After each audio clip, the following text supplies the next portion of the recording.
Has someone ever told you a story and you felt that something important in the story was missing?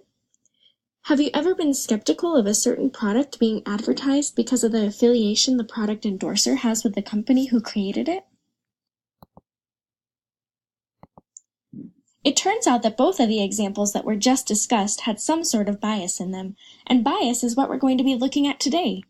We will dive into how to appropriately evaluate any source of information for bias, especially concerning your research papers. By the end of this lesson, you will know some of the different ways that bias is demonstrated in sources, how to distinguish them, and you will then be able to apply your knowledge about bias to the resources you find while researching for your research paper. Being able to distinguish bias will also help you become a stronger writer. First off, what is bias anyway? Bias can be seen as taking a personal stance concerning an issue that has multiple sides to it, using subjectivity in a source rather than objectivity, and presenting information with some sort of hidden agenda.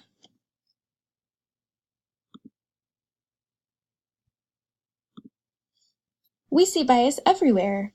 Bias can be found in the media, which includes television and online article news sources, magazines, and the newspaper, in conversations with anyone, in most writing, and in photographs and videos. Biases found in a source can serve many different purposes. To persuade readers, listeners, or watchers to believe a certain point of view or side of the matter. To present the situation or information from a certain angle. It is also important to note that bias can be in any source, and it can be either intentional or unintentional. Either way, it is still a biased source of information.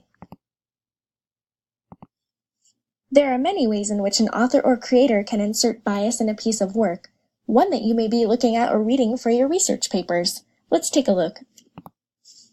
The information that an author chooses to include or not include in the piece can reveal a bias towards specific details or opinions about the topic of the piece.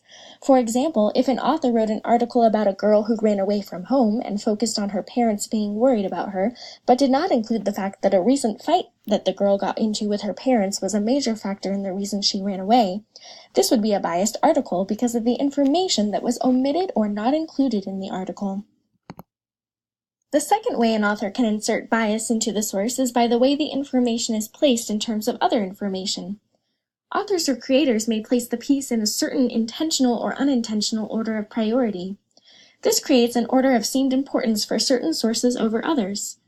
For example, magazines have article and photo features on the cover, which are deemed by the magazine to be most important, while the other articles inside the magazine are not prioritized. The third way we see bias in sources is if the source is created to be one-sided if the topic covers an issue that spans multiple sides to it. An example of a one-sided source would be a news article covering the recent educators' strike in Oklahoma. If the author only showed the strike from a negative standpoint, this would be one-sided. The fourth way that a source can be biased is if the author or news source itself is biased. An author or news source can be known for taking a certain stance or having a certain opinion about a topic, which is why it is important to look into the author's background to find out if the author may have a bias towards something they are writing about or presenting. When reading any source, ask yourself if the author only states opinions that back up their personal preference about something, or is there outside evidence used in the source that supports the claims the author is making? An example of a news source being biased are the networks Fox News and CNN, which are both known to usually lean towards a certain political affiliation, which ultimately affects how they present certain news stories.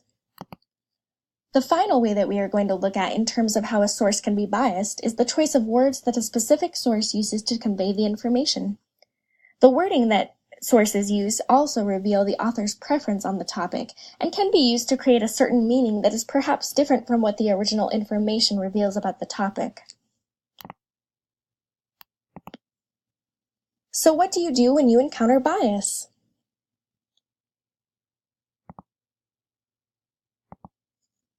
You'll want to make sure to adapt your resources found so far to make sure that you adjust depending on the bias that is found in your source of information. It looks like you're about ready to start navigating sources on your own. Just don't forget to take these steps to distinguish and account for bias in any source you may encounter while researching for your research paper. Putting all the tools together that you've learned in this lesson about bias, remember to ask yourself these questions when you encounter any source of information during your research process.